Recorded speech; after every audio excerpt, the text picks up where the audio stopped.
અઘોર નગર વાગે ભાગ 2. લેખક મોહનલાલ અગ્રવાલ. પ્રકરણ 3. નિમિત્ત.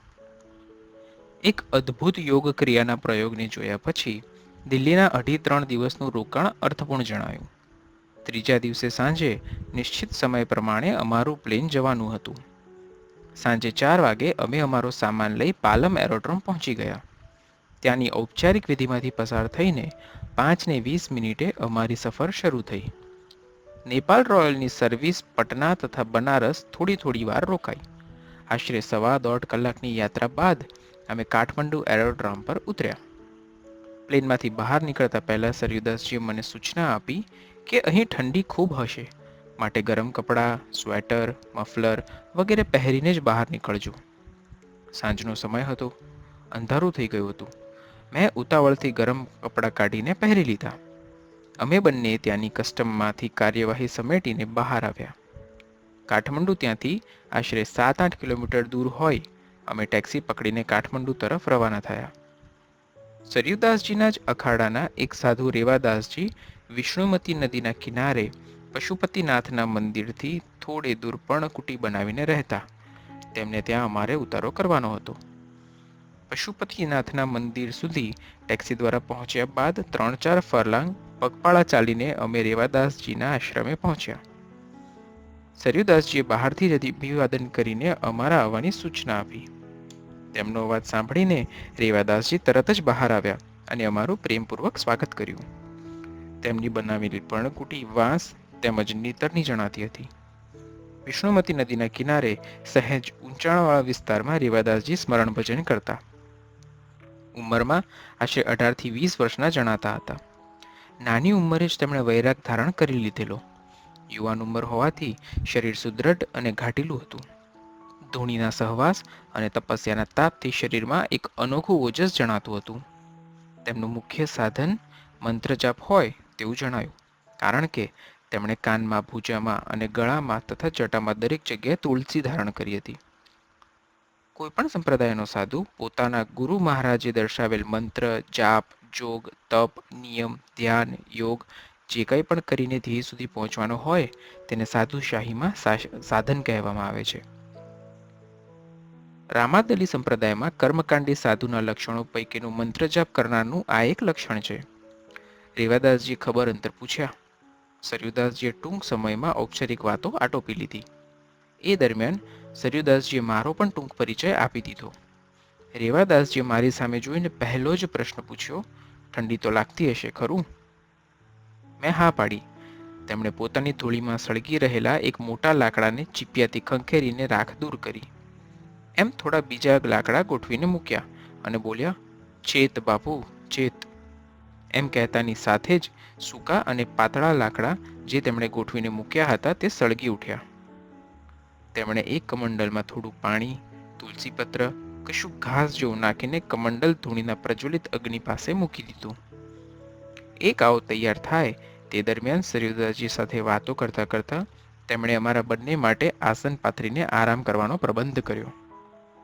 અમે અમારા આસન ઉપર બેસી કાવું પીવાની શરૂઆત કરી. વાતાવરણમાં ખૂબ ઠંડી હતી. તે સહન કરવી મારા માટે ખૂબ અઘરી વાત જણાતી હતી. બધા જ ગરમ કપડાં તથા ઓવરકોટ પહેર્યા હોવા છતાં ઠંડી ધ્રુજારી પહોંચાડી રહી હતી. ધૂણીમાં અગ્નિ પણ સારા પ્રમાણમાં ગરમી ઉત્પન્ન કરી રહ્યો હતો. સરયુદાસજી અને રેવાદાસજી તો ટેવાયેલા હોવાથી એક ગરમ શાલથી જ ઠંડીનું નિવારણ કરી રહ્યા હતા. મારી પરિસ્થિતિ જોઈ રેવાદાસજીએ કહ્યું, કાંઈ ચિલમ સાફીની ઈચ્છા છે? મેં ઉદાસ નજરે સરયુદાસજી તરફ જોયું. તેઓ મારી લાચારી સમજી ગયા હતા. તેમણે રેવાદાસજીને કહ્યું, ચિલમ બનાવો જેથી ઠંડીમાં રાહત મળે. રેવાદાસજીએ પોતાની ઝોળીમાંથી પોતાના જ હાથે એકઠો કરેલો હથ્થુ ચરસ બહાર કાઢી ચિલમ બનાવવાની શરૂ કરી. નેપાળના મોટાભાગના મહાત્માઓ જેઓ ગાંજો, ભાંગ, ચરસ, ધતુરો અને વચ્ચનાગનું સેવન કરે છે તેમને આ કોઈ પણ ચીજ ખરીદવા જવા નથી પડતું. જંગલમાં અડાબીડ ઉગે છે. ઘણા મહાત્માઓ ગાંજાના પાકી ગયેલા છોડ ઉપરથી તેનો ચીકણો ગુંદર જેવો સ્ત્રાવ એકઠો કરવા માટે કપડાને સહેજ ભીનું કરી ગાંજાના છોડ ઉપર ફેરવી તેમના પાંદડા પર જામેલો ચીકણો પદાર્થ એકત્ર કરી લે છે. તે પછી તેને હાથ વડે ઘસીને ઉતારી લે છે. તે ચીકણો પદાર્થ વણાઈને વાટ જેવો થઈને એકત્ર થઈ જાય છે. આ પદાર્થને તે અસલી અથ્થુ ચરસ કહેવાય છે. કોઈ તેને બત્તી ચરસ પણ કહે છે. આ ચરસ ખૂબ માદક તેમજ શીઘ્રતાથી શરીરમાં ગરમી અને ઉત્તેજના લાવે છે. રેવાદાસજીએ ચિલમ તૈયાર કરી પશુપતિનાથના નામનો પોકાર કરીને સરધમ કરી. ચિલમ સરધમ થઈને મારી પાસે આવી. જરૂરિયાત પ્રમાણે ચિલમ ખેંચી મેં પરત કરી. ચિલમ ક્રમ થોડી વારે પૂરો થયો. ધીમે ધીમે શરીરમાં ગરમી ફેલાવા લાગી. ઓવરકોટ દૂર કરી મેં બિછાના પર લંબાવ્યો. ચરસની અસરથી મગજ સારી રીતે નશાથી છવાઈ ગયું હતું. હું આંખો મીચીને પડખાભેર સૂતો હતો. ઊંઘ નહોતી, છતાં ઘેન છવાયું હતું. સરયુદાસજી અને રેવાદાસજી કંઈક વાતો કરી રહ્યા છે તેમ લાગતું હતું, પણ શું વાતો કરી રહ્યા છે તે સમજાતું ન હતું. એ જ પરિસ્થિતિમાં હું ઊંઘી ગયો. સવારે ઉઠીને મહા મુશ્કેલીએ નહાવાનું તથા કપડાં ધોવાનું કાર્ય પતાવ્યું. ગરમ પાણીની વ્યવસ્થા તો કંઈ હતી નહીં. વિષ્ણુમતીના ઘાટ ઉપર ખુલ્લા આકાશ નીચે નહાવાનું. નાહી લીધા પછી સંકલ્પ કર્યો કે જેટલા દિવસ અહીં રહેવું પણ તેટલા દિવસ નાહવું નહીં. બધાની દિનચર્યા પોતપોતાની રીતે પૂરી થયા બાદ નાસ્તામાં દૂધ બાટી લીધા પછી આગામી કાર્યક્રમનું આયોજન શરૂ થયું. સરયુદાસજીએ મને યાદી લખાવતા કહ્યું કે આ યાદી સાથે તમારે પોતાને જોઈતી સિગરેટ, માચીસ, સૂકો મેવો, ફ્રૂટના ડબ્બા તેમજ જે જરૂરી લાગતા હોય તે સામાન ખરીદ કરી લો. આપણે આવતીકાલે ગોડા ઝીલ તરફ જવા રવાના થઈશું. મેં સરયુદાસજીએ મંગાવેલી ચીજોની યાદી સાથે મારી જરૂરિયાતની યાદી પણ કરી લીધી. સરયુદાસજીએ કહ્યું, પહેલા પશુપતિનાથ ભગવાનના દર્શન કરો. એ સિવાય અહીં આવેલા તીર્થ સ્થળો બપોર સુધીમાં જોઈ લો. બપોરે ભોજન લીધા બાદ બજારમાં ખરીદી કરવા જજો. મેં તેમની વાત માન્ય રાખી. એક અર્થપૂર્ણ દ્રષ્ટિએ સરયુદાસજી મારા તરફ જોયું. તેમણે મારી મૂંઝવણ સમજી જઈને રેવાદાસ તરફ જોઈને પૂછ્યું, તમારો કોઈ સેવક ભક્ત એવો છે જે એમની સાથે જઈને માર્ગદર્શન કરી શકે? રેવાદાસજીએ કહ્યું, એક રિટાયર્ડ મિલિટરી ઓફિસર અહીં રોજ આવે છે. હમણાં થોડી વારમાં તે આવશે. તેની સાથે મોકલી દઈશું. એ દરમિયાન રેવાદાસજીએ ત્યાંનું નેપાલી ચલણ આપતા મને કહ્યું, તમે સૌ પહેલાં સ્થાનિક નેપાલ બેંકમાંથી ચલણ બદલવાની વિધિ કરી લેજો. એથી અર્થવ્યવહારમાં સગવડ રહેશે. હું બહાર ઊભો રહી પશુપતિનાથના શિખરને તેમજ આજુબાજુના વાતાવરણને જોઈ રહ્યો હતો. પર્ણકુટી બહાર પડેલી શિલા ઉપર બેસીને પેલા મિલિટરી રિટાયર્ડ ઓફિસરની રાહ જોઈ રહ્યો હતો. થોડી વારે છેટેથી એક પ્રૌઢ ઉંમરના નેપાળી આવતા દેખાયા. તેમની ચાલવાની છટા ઉપરથી મેં અનુમાન કર્યું કે આ એ જ મૂર્તિ છે જેની રાહમાં હું બેઠો છું.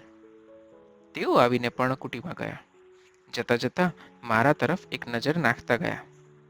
થોડી વારે રેવાદાસજી તેમને લઈને બહાર આવ્યા.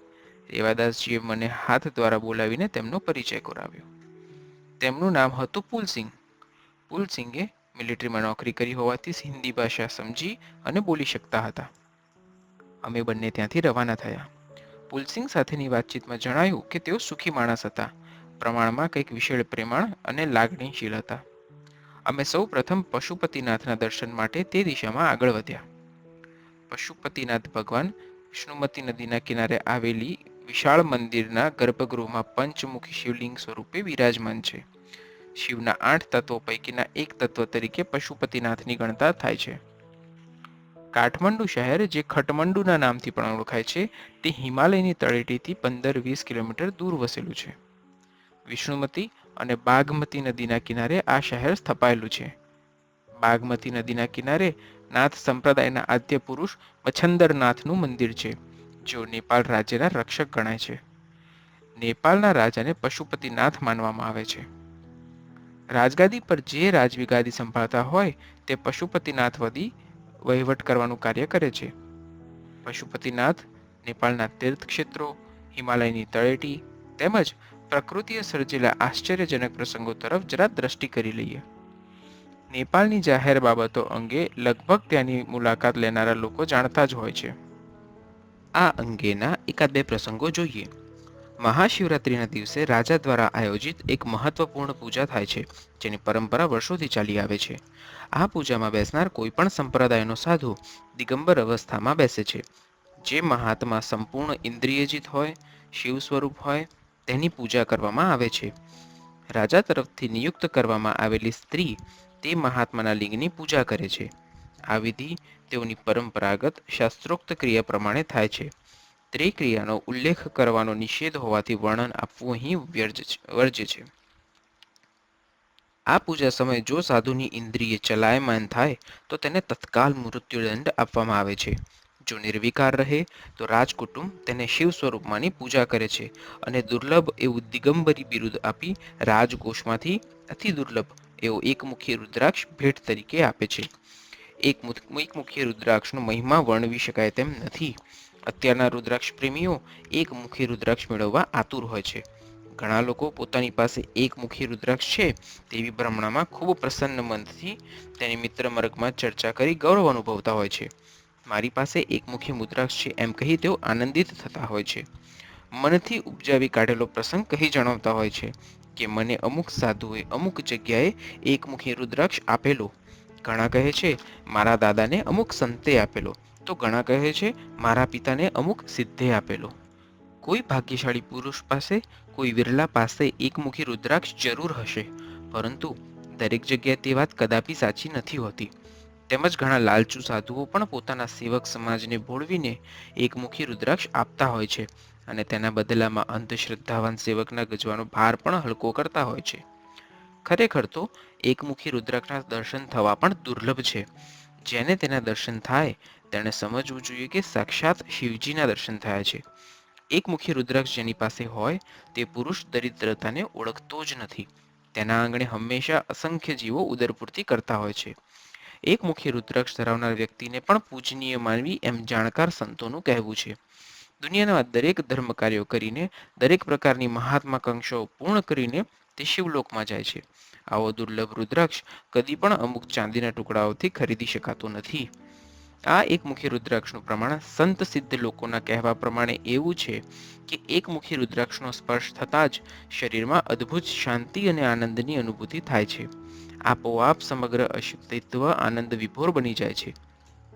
સાંસારિક માયાનો કઠોર તાપ તેને જરાય સ્પર્શ નથી કરતો. સ્પર્શની સાથે જ મન, આત્માના બધા જ પડળો દૂર થઈને આંતરિક દ્રષ્ટિ ખુલી જાય છે. તેમજ દાર્શનિક પ્રમાણે એવું છે કે કોઈ પણ પ્રાણ પ્રતિષ્ઠા કરેલા શિવાલયમાં જઈને શિવલિંગનું પૂજન અર્ચન કરી આ એકમુખી રુદ્રાક્ષને શિવલિંગ પર મૂકવો. ત્યારબાદ એક બિલીપત્ર દંડ મુક્ત કરીને નમો રુદ્રાય નીલાય નીલકંઠાય શંભવે અમૃતેશાય સર્વાય મહાદેવાય તે નમઃ આ પ્રમાણે સ્મરણ કરીને ત્રિદલમ ત્રિગુણાકારમ ત્રિનેત્રમ ત્રિયાતુયમ ત્રિજન્મ પાપ સંહારમ એક બિલ્વમ શિવાર્પણમ ઓમ નમઃ શિવાય આ મંત્રથી બિલીપત્ર તે એકમુખી રુદ્રાક્ષ ઉપર ચડાવવું. જો એકમુખી રુદ્રાક્ષ સાચો હોય તો તરત જ બિલીપત્ર ઉપર ચડી જશે. આ પ્રમાણે 108થી માંડી 1008 અથવા 1.25 લાખ બિલીપત્ર ચડાવવા પર્યંત પણ તે રુદ્રાક્ષ નીચે દબાયેલો નહીં રહે. તે આપોઆપ ઉપર આવી જશે. આ તેના ખરા હોવાનું પ્રમાણ છે અને આ સિદ્ધ લોકોનું કથન છે. જેની પાસે એકમુખી રુદ્રાક્ષ હોય તે પ્રમાણ જોવા માટે આ પ્રયોગ કરીને રુદ્રાક્ષની ખાતરી કરી શકે છે. હવે મૂળ પ્રસંગે વળીએ. દિગંબર મહાત્માની પૂજા થયા બાદ તે મહાત્મા દિગંબરી ચડાવી શકે છે. દિગંબરી ચડાવવી એટલે લલાટ ઉપર તેમજ આંખોની નીચે છેક કાન સુધી ભસ્મલેપ અથવા ચંદન લગાવવું.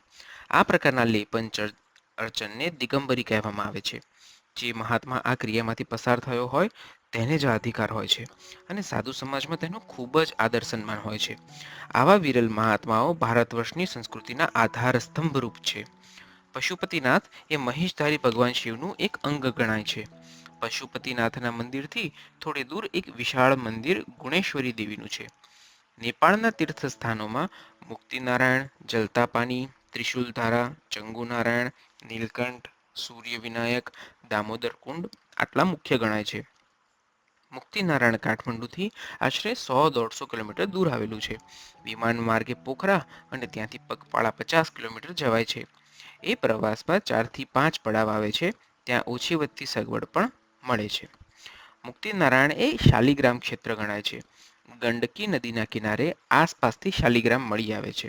તે શાલિગ્રામના રંગ અને આકાર પ્રમાણે જુદા જુદા નામ પણ અપાય છે. તેમાં ક્યારેક સુવર્ણની મેખલાવાલા પણ મળી આવે છે. ભગવાન વિષ્ણુ ત્યાં પથ્થર રૂપે બિરાજમાન છે એમ કહીએ તો અતિશયોક્તિ નથી. દામોદર કુંડને ગંડકી નદીનું ઉત્પન્ન સ્થાન ગણવામાં આવે છે.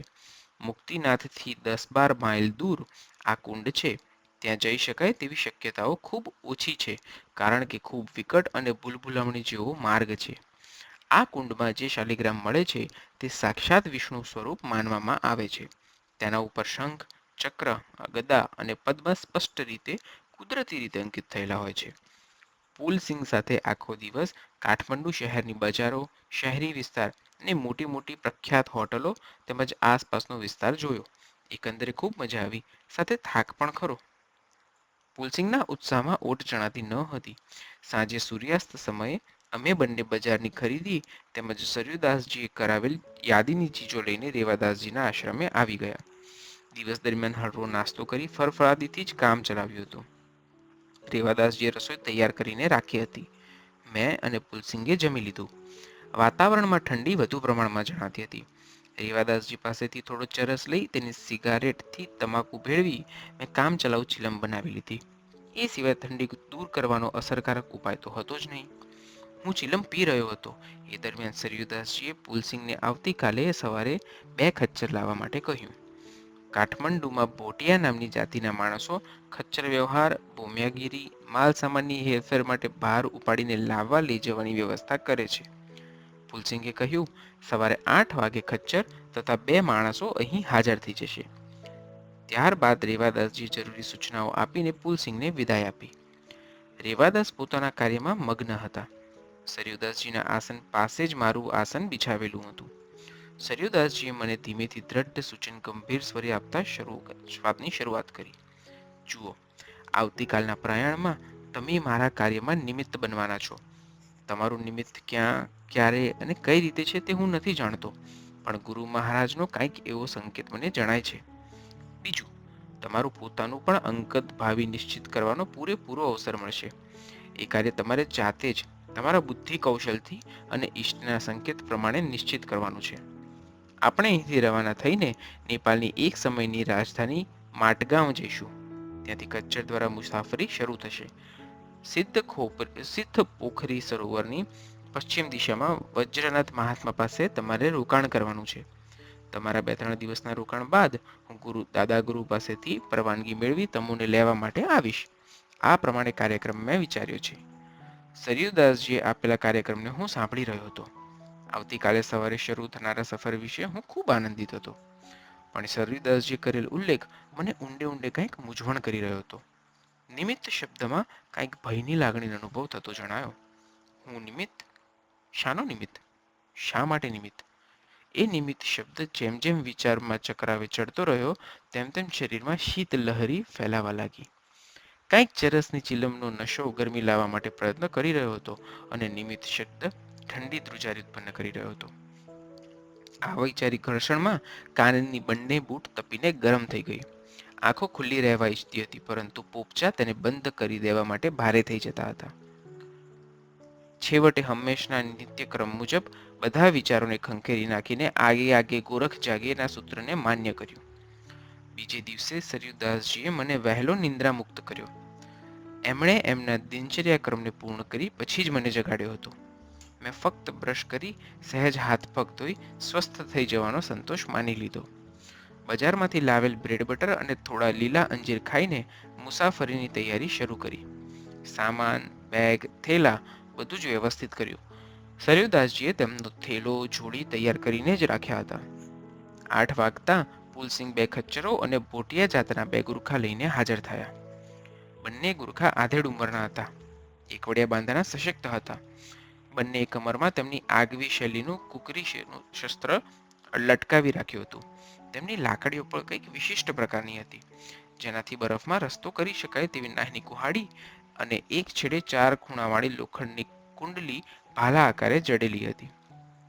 જાણે કોઈ પણ વિસ્તારમાં નિર્ભયપણે જઈ આવી ચૂક્યા હોય તેવી રેખાઓ તેમના ચહેરા પર અંકિત થયેલી જણાતી હતી. ગમે તેવા સંકટમાં પણ માર્ગ શોધી શકે તેવો આત્મવિશ્વાસ તેમની ઝીણી ઝીણી આંખોમાંથી નીતરતો હોય તેવું લાગ્યું. તેમને જોયા પછી મને કુદરતી જેવો સંતોષ થયો કે આ મુસાફરી માટે તેઓ યોગ્ય ભૂમિયા સાબિત થશે. મેં બધો સામાન પર્ણકુટીમાંથી બહાર લાવીને મૂક્યો. બંને ગુરખાઓએ ટૂંક સમયમાં જ પોતાની રોજિંદી આવડત પ્રમાણે બધો સામાન ખચ્ચરોના બંને પડખામાં વ્યવસ્થિત રીતે ગોઠવી દીધો. અમુક જરૂરી સામાન પીઠ પાછળ ગોઠવેલી ખાસ પ્રકારની બનાવટ પ્રમાણે બનાવેલી કંડીમાં પણ ગોઠવી દીધો. રેવાદાસજીએ સરયુદાસજીને વંદન કરીને વિદાય આપી. મેં પણ રેવાદાસજીને અભિવાદન કર્યું. રેવાદાસજીએ મને હાથ ઊંચો કરીને વિદાય આપી. એકાએક યાદ આવી જતા રેવાદાસજીએ પોતાની ઝોળીમાંથી ચરસના 2-3 મોટા ગોળા આપતા મને કહ્યું, તમને કામ લાગશે. મેં તેમનો આભાર સ્વીકાર કર્યો, કારણ કે હિમાલયની હિમચ્છાદિત ઘાટીઓમાં જે આકરી ઠંડી સહન કરવાની હતી તેની સામેના બચાવમાં આ એકમાત્ર સાધન મારી પાસે હતું. અમારી સફર શરૂ થઈ. માટગાંવ ત્યાંથી આશરે 8 માઇલ હતું. ત્યાં સુધી પગપાળા જવાનું વિચાર્યું. અમારી સાથેના બંને ગુરખાઓના નામ હતા તેગ બહાદુર સિંહ, જેને તેગા સિંહના નામથી સૌ બોલાવતા, અને બીજાનું નામ હતું જોધ બહાદુર સિંહ, જેને ટૂંકા નામથી જોધા સિંહ કહીને બોલાવતા. તેઓ બંને ખચ્ચરોની રેન પકડીને આગળ ચાલ્યા હતા. હું અને સરયુદાસજી તેમનાથી થોડે દૂર ચાલી રહ્યા હતા. સરયુદાસજી સંપૂર્ણ સ્વસ્થ જણાતા હતા. શારીરિક રીતે હું પણ સ્વસ્થ જણાતો હતો, પરંતુ ગઈકાલે રાત્રે ચર્ચામાં થયેલ નિમિત્ત શબ્દનો અજ્ઞાત ભય મને કોરી ખાતો હતો. જો તેના વિશે ખુલાસો કરું તો સરયુદાસજી તરફ અવિશ્વાસ અને શંકા જાહેર થાય. મારી માનસિક અવસ્થા તેમની જાણમાં હશે જ, છતાં તેઓ શાંત અને મૌન હતા. તેમનું મૌન મને અકળાવી નહોતું રહ્યું, છતાં ગૂંચવી તો રહ્યું જ હતું. કાઠમંડુ અને શહેરી વિસ્તારથી અમે બહાર નીકળી ગયા. પહાડી વિસ્તારથી શરૂઆત થવાને 1 માઇલની વાર હતી. કોણ જાણે કેમ, પણ મેં ઘડીભર થંભીને પાછળ ફરીને વસ્તી, શહેર વિસ્તાર અને પશુપતિનાથની ફરકતી ધ્વજા તરફ એક દ્રષ્ટિ કરી લીધી. આપોઆપ મારાથી એમ થઈ ગયું. એક નજરમાં જાણે છેલ્લી સ્મૃતિ અંકિત કરી લેવાનો પ્રયત્ન થઈ ગયો હતો. મનનું દુન્યવી જોડાણ કપાતું હતું. તેથી કદાચ તેણે શરીર પાસે આવી ચેષ્ટા કરાવી છે તેમ માની સ્વગત જ હું મનની નબળાઈ ઉપર હસી પડ્યો. સરયુદાસજીએ મારી સ્થિતિ જોઈને સહેજ સ્મિત કર્યું. હું પણ સમજી ગયો કે તેઓ મારી માનસિક અવસ્થાનું નિરીક્ષણ કરી ચૂક્યા હતા. સરયુદાસજીએ સમય અને સફર પસાર કરવા માટે હિમાલય વિસ્તારની વાત શરૂ કરી. તેમણે કહ્યું, આપણે માટગાંવ જઈને ત્યાં સૂર્ય વિનાયક ગણપતિના દર્શન કરીશું. આ મંદિર ઘણું પૌરાણિક છે. મંદિર સામે એક મોટો સ્તૂપ છે. તેના ઉપર કમળનો આકાર બનાવવામાં આવ્યો છે અને તેની બાજુમાં એક મહાકાય ઘંટ રાખવામાં આવેલ છે. આ સૂર્ય વિનાયકનું મંદિર એક એવું સિદ્ધ મંદિર છે જ્યાંથી આ વિસ્તારના સિદ્ધ તાંત્રિક લોકો શ્રી ગણેશાય કરે છે. તંત્ર ક્રિયા માટે સૌપ્રથમ આ ગણપતિની ઉપાસના કરવામાં આવે છે, જેથી કોઈ પણ ક્રિયા સરળ અને નિર્વિઘ્ન રૂપે પૂર્ણ થાય. આપણા સ્નેહી વજ્રનાથજીએ પણ માટગાંવથી પશ્ચિમે આવેલા સિદ્ધ પોખરી નામના સરોવરના કિનારે ઝાડ નીચે 18 મહિના સુધી એક પગે ઊભા રહીને આખરી તપસ્યા કરી હતી અને વિનાયકની સાક્ષાત અનુભૂતિ કરી હતી. અત્યારે તેઓ એ સરોવરથી ઈશાન દિશામાં હિમાલયની કંદરાઓમાં 5 માઇલ દૂર 54 વર્ષ સુધી અખંડ ધૂણી ચેતન રાખવાનો સંકલ્પ કરીને તપસ્યા કરી રહ્યા છે. મેં સરયુદાસજીને પૂછ્યું, 54 વર્ષ સુધી ધૂણી ચેતન રાખવાની પાછળ કંઈ ખાસ હેતુ છે કે ફક્ત ભજનમગ્ન રહેવાનો હેતુ છે? તેમણે કહ્યું, તેની પાછળ એક ખાસ હેતુ હોય છે. જ્યારે તાંત્રિક સિદ્ધ મુક્ત કક્ષાએ પહોંચે છે, જે જગ્યાએથી 2 રસ્તા ફંટાતા હોય તે કક્ષા તંત્ર સિદ્ધની પરાકાષ્ઠાની હોય છે. એક માર્ગ અનંત બ્રહ્મ સ્વરૂપમાં લીન થવા તરફ જાય છે અને બીજો માર્ગ પ્રાપ્ત કરેલી અનંત સિદ્ધિઓના ઉપયોગ તરફ જાય છે. એ અવસ્થામાં સિદ્ધ નિર્ણય કરવાનો હોય છે. જો ત્યાં આત્મતત્વનો સંપૂર્ણ વિસ્તાર પામી જાય અને મુક્ત થવાનો સંકલ્પ કરે તો એ મુક્ત થઈ શકે છે. જો સિદ્ધ પોતાની એકત્ર કરેલી શક્તિઓનો વિકાસ કરવાનો ઈચ્છે તો તે શિષ્યો દ્વારા સિદ્ધ દ્રવ્ય દ્વારા ઉપયોગ કરે છે. હવે તે ઉપયોગ સારો છે કે ખરાબ તેનો આધાર તો સિદ્ધ ઉપર છે. તે વળાંક એટલો નાજુક છે કે નિર્ણય કરવો સિદ્ધ માટે મુશ્કેલ બની જાય છે. જ્યારે સિદ્ધ આ અવસ્થામાં હોય ત્યારે દુઃખ, ભય, વ્યાધિ, પીડાની તો કોઈ હસ્તી જ નથી, પણ સ્વયં યમરાજ પણ તેને છંછેડવાની હિંમત ન કરી શકે. 54 વર્ષે જ્યારે વજ્રનાથ 54 વર્ષીય અગ્નિનું આહવાન કરશે ત્યારે હિમાલય ક્ષેત્રના તે એક એવા સંત હશે જે મૃત્યુ, સમય, પવન, અગ્નિ અને પાણીને તેમની ઈચ્છાને અનુકૂળ ગતિ કરાવશે. મેં સરયુદાસજીને પૂછ્યું, પરંતુ 54 વર્ષ પૂરા થાય એ પહેલા જ તેમનું મૃત્યુ આવી જાય તો શું? પ્રશ્ન પૂછી લીધા બાદ મને સહેજ એકદમ થયું કે એમનું મૃત્યુ વહેલું આવે કે મોડું એનાથી તારે શી નિસ્બત. સરિયુદાસજીએ સ્વાભાવિક રીતે જ વાત ચાલુ રાખી. તેમણે કહ્યું, આ સંકલ્પ કરતા પહેલા એ સાધક પાસે અનેક સિદ્ધિઓ એકત્ર થઈ ચૂકી હોય છે, જેના આધારે તે આવનાર ભવિષ્યની તમામ ઘટનાઓની પૂર્વ તૈયારી કરી જ રાખે છે. 54 વર્ષ સુધી અખંડ ધૂણી રહેશે તેવી ખાતરી તે સાધકને શરૂ કરતા પહેલા જ હોય છે. પછી તો તેણે નિયમ અને સંયમમાં રહીને માર્ગ જ કાપવાનો રહે છે.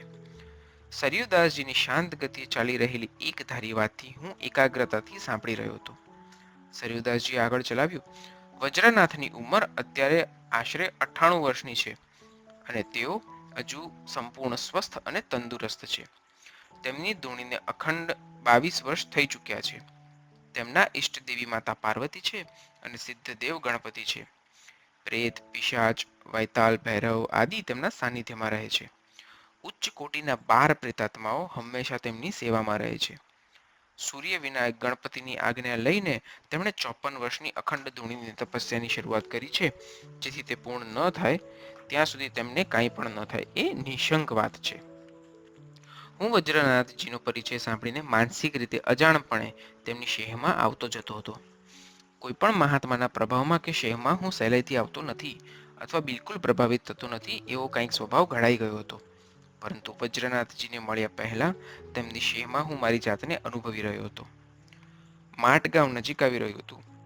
છેટેથી જ સૂર્ય વિનાયક ગણેશજીનું પૌરાણિક શિખર ધજા ફરકાવતું દેખાઈ રહ્યું હતું. તેની પાછળના ભાગમાં અસીમ અફાટ હિમાચ્છાદિત પહાડીઓ અદ્ભુત વાતાવરણ ઊભું કરી રહી હતી.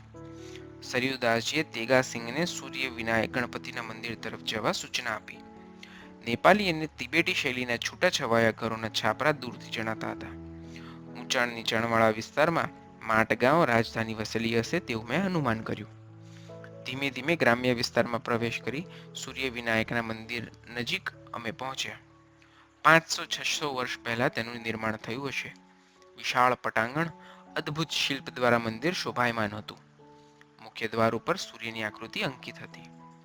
અમે બહારની બજારમાંથી ચોખાની ધાણી અને સૂકા બોર પ્રસાદ રૂપે લીધા. ગર્ભમાં સૂર્ય વિનાયકની મૂર્તિ પૌરાણિક શિલ્પાકૃતિ કંડારેલી હતી. તેનો અદ્ભુત પ્રભાવ અનુભવી શકાતો હતો. પૂજારીને મેં પ્રસાદ અને 1 રૂપિયો આપી મૂર્તિ સમક્ષ હાથ જોડીને મસ્તક નમાવી પ્રણામ કર્યા. પેલો નિમિત્ત શબ્દ મને મૂંઝવી રહ્યો હતો. તે એકાએક સ્મૃતિમાં આવી જતા મેં આર્ત ભાવથી પ્રાર્થના કરી, હે ગજાનન, રક્ષા કરજો. પ્રાર્થના કરીને આંખો ખોલીને ફરી દર્શન કર્યા. મારી પ્રાર્થનાના પ્રતિ ઉત્તરમાં એક દ્રશ્ય જોવા મળ્યું. એક સફેદ ઉંદર ત્યાં મૂકેલા મારા પ્રસાદમાંથી ચોખાની ધાણી ઉપાડીને ખાઈ રહ્યો હતો. આ જોઈ મને ખૂબ આનંદ થયો. એવું લાગ્યું કે જાણે વિઘ્નેશ્વર તરફથી અભયદાન મળી ગયું છે. હવે નિમિત્ત શબ્દ તરફથી હું પણ નિશ્ચિંત બની ગયો હતો. દર્શન બાદ અમે થોડો સમય પસાર કરવા માટે ધર્મશાળાનો આશ્રય લીધો. ત્યાં થોડી વાર આરામ કરીને ફરી પ્રયાણ શરૂ કર્યું. માટગાંવથી પશ્ચિમ દિશામાં 2-3 કિલોમીટર દૂર સિદ્ધ પોખરી સરોવર જવા માટે અમે ગ્રામ્ય વિસ્તાર છોડીને આગળ વધ્યા. હવે રસ્તો પૂરો થઈને કેડી અને ઊંચાણવાળો ભાગ શરૂ થયો. સરયુદાસજી મને ખચ્ચર પર બેસી જવા કહ્યું. મેં તેમને પૂછ્યું, તમે પગપાળા જ સફર કરશો? તેમણે કહ્યું, મને તો હંમેશની ટેવ છે, પણ તમને અગવડ પડશે. આગળ 2-3 માઇલ બરફમાં ચાલવું પડશે ત્યારે તકલીફ થશે. તેમનું સૂચન માન્ય રાખી મેં ખચ્ચર પર સવારી કરી. એ વિસ્તારમાં ઠંડી તો હતી જ. હવે આગળ તો ફક્ત બરફ જ હતો. ધીમે ધીમે ઝાડપાન અને જંગલોનો વિસ્તાર ઓછો વધતો જતો હતો. બરફથી છવાયેલો પ્રદેશ શરૂ થયો. ખૂબ જૂના અને ઊંચા વૃક્ષો સિવાય નાના ઝાડપાન નજરે ચડતા ન હતા. કોઈ કોઈ જગ્યાએ ઝાડપાન અને વેલાઓનું અસ્તિત્વ જણાતું હતું. કદાચ બરફમાં તે ઉગતા હશે અને બરફ ઓગળી ગયા પછી તેઓ પણ અદૃશ્ય થઈ જતા હશે તેવું મેં અનુમાન કર્યું. બપોરનો 4 વાગ્યાનો સમય થઈ ગયો હતો. 2-3 માઇલની મુસાફરી બાકી હતી. ક્યારેક ઠંડા પવનનો સુસવાટ તીક્ષ્ણ હથિયારની જેમ હાડકા સુધી પહોંચી જઈને કંપારી ઉત્પન્ન કરી દેતો હતો. ઠંડીની પકડ મજબૂત થઈ રહી હતી. મારા સિવાયના બધા જ આ વાતાવરણથી સારી રીતે ટેવાયેલા હતા. ઊંડે ઊંડે મને આ ઠંડીનો વિચાર ચિંતા ઉત્પન્ન કરી રહ્યો હતો, કારણ કે અત્યારથી જ મારા હાથ પગમાં લોહીનું પરિભ્રમણ અટકી ગયું છે તેવું મને લાગ્યા કરતું હતું. તો 2-4 દિવસ કે અઠવાડિયું તો કેવી રીતે પસાર કરવું? અમે સિદ્ધ પોખરી સરોવર નજીક આવી પહોંચ્યા. ચોતરફ બરફ છવાયેલો હતો. સરોવરનું પાણી બરફ બનીને જામી ગયું હતું. સરોવર જાણે બરફનું મેદાન જણાતું હતું. પાણીની સપાટી 12 થી 15 ફૂટ બરફ બનીને જામી ગઈ હતી. સરોવર કિનારે એક ઊંચાણ તરફ શિવાલય ખંડેર હાલતમાં જણાતું હતું. સરોવરની દક્ષિણ દિશામાં એ શિવાલય હતું. તેની પાછળથી જ અમારે જવાનું હતું. સરયુદાસજીએ તેગાસિંહને શિવાલય પાછળના રસ્તેથી પસાર થવાની સૂચના આપી. બંને ગુરખાઓ ખચ્ચરોને લઈને તે તરફ વળ્યા. સરયુદાસજીએ રેશમી વસ્ત્રો ઉપર ફક્ત એક ગરમ શાલ ઓઢી હતી. હું વિચારી રહ્યો હતો કે ઠંડીથી તેઓ ટેવાઈ ગયા છે કે યોગ ક્રિયાએ તેમના શરીરને આવી યોગ્યતા બક્ષી છે. તેમના ચહેરા ઉપર બિલકુલ થાક જણાતો નહોતો. શિવાલય પાછળથી પસાર થતી વખતે શિવાલયમાં પ્રાણ તત્વની સાક્ષી આપતું એક જીર્ણ થઈ ગયેલું છતાં લીલું બીલી વૃક્ષ ઊભું હતું. તેની એક ડાળી તૂટી ગયેલા શિખર કળશને અડતી હતી. ફક્ત ત્યાં જ કુમળા બીલીપત્રનું એક 3 પાંખડી સહિતનું પાન પવન સાથે લહેરાઈને વારંવાર શિવલિંગ ઉપર ખરી પડવાનો પ્રયત્ન કરી રહ્યું હતું. આ દ્રશ્ય જોઈને મને આશ્ચર્ય થયું. મેં પ્રશ્નાર્થ દ્રષ્ટિએ સરયુદાસજી તરફ જોયું.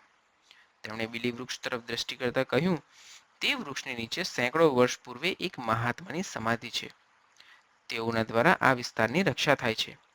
હિમાલય એટલે ઉત્તરાખંડની ભૂમિ અનેક દિક્પાલોથી તેમજ મહાત્માઓથી આરક્ષિત છે. આ આરક્ષણનો હેતુ છે સિદ્ધ લોકો, સિદ્ધ ક્ષેત્રો, સિદ્ધ દ્રવ્ય તેમજ સિદ્ધ વનસ્પતિઓની દેખભાળ અને સુરક્ષા, જેથી હંમેશા આ સિદ્ધ ભૂમિ માયાચક્રથી સુરક્ષિત રહે છે. તેમણે આગળ ચલાવતા કહ્યું, આવા અનેક ચમત્કારિક વૃક્ષો અનાદિકાળથી આપણા ભારત વર્ષના દરેક ક્ષેત્રમાં ગુપ્ત અને પ્રગટ રૂપે છે. આજે પણ પોતાની વિશિષ્ટતાની તેઓ સાક્ષી પૂરે છે. કાશી ક્ષેત્રમાં કાશીથી 6 કિલોમીટર દૂર મધર નામનું ગામડું છે. ત્યાં કૈલાસ ટેકરી નામક જગ્યા છે. ત્યાં એક રામ વૃક્ષ છે. તેના પાન પીપળના પાન જેવા જ હોય છે. આ વૃક્ષની ખૂબી એ છે કે તેના દરેક પાન ઉપર રામ અક્ષર શબ્દ સ્પષ્ટપણે કુદરતી રીતે રખાયેલો વાંચવા મળે છે. પાનની અંદરની પેશીઓ અને રેસાઓ દ્વારા રામ શબ્દ સ્પષ્ટ વાંચી શકાય છે. એટલું જ નહીં, તેની છાલ અને અંતરછાલ દરેક સ્થળે રામ શબ્દ કુદરતી રીતે અંકિત થયેલો જોવા મળે છે. ઘણા દર્શનાર્થીઓને તે પ્રસાદ રૂપે એક એક પાન આપવામાં આવે છે. સંત લોકોનું કહેવું છે કે જાંબુવંતે આ વૃક્ષ નીચે બેસણીને કૃષ્ણાવતાર સુધી રામ નામનો અખંડ જાપ કર્યો હતો અને તેના પરિણામ સ્વરૂપે તેનું સમગ્ર વાતાવરણ રામમય બની ગયું હતું. તેના પ્રતીક ચિહ્ન રૂપે આજે પણ ત્યાં રામ વૃક્ષ મોજૂદ છે. આવું જ બીજું એક વૃક્ષ દક્ષિણમાં આવેલા કિષ્કિંધા, જેને હાલનું હોસ્પેટ અને હમ્પી એ પૂર્વે કિષ્કિંધા વિસ્તાર ગણાતો, તે વિસ્તારમાં પંપા સરોવર પાસે અંજની પહાડ ઉપર છે. ત્યાં એક રામાદલી બૈરાગી સાધુ ફક્કડદાસ રહે છે. તે આ વૃક્ષથી થોડે દૂર પોતાની ઝૂંપડી બાંધીને રહે છે. આ વૃક્ષનું નામ છે હનુમાન વૃક્ષ. તેનું નામ હનુમાન વૃક્ષ એટલા માટે છે કે તેના દરેક પાન ઉપર હનુમાનજીની આકૃતિ અંકિત છે, જેમાં સ્પષ્ટપણે જોઈ શકાય છે કે હનુમાનજી સંજીવની સહિત દ્રોણાચલ પર્વતને ઉપાડી આકાશ માર્ગે ઉડીને જઈ રહ્યા છે. આ પાનનો મહિમા દક્ષિણના વિસ્તારમાં ખૂબ છે. કોઈ પણ પ્રકારના મેલી વિદ્યાના પ્રયોગથી મુક્તિ મેળવવા, અગર ભૂત પ્રેતની પીડાથી મુક્ત થવા તેનો સફળ ઉપયોગ થાય છે. સરયુદાસજી પાસેથી વિવિધ ક્ષેત્રનો ભંડાર વાણી દ્વારા ખુલી રહ્યો હતો. અમારો પ્રવાસ ધીમી ગતિએ ચાલી રહ્યો હતો. ચઢાણ ઉત્તરોત્તર વધતું જતું હતું. સરયુદાસજીની અદ્ભુત વાતો તેમની પોતાની સ્વાનુભૂતિની ગાથાઓ હતી.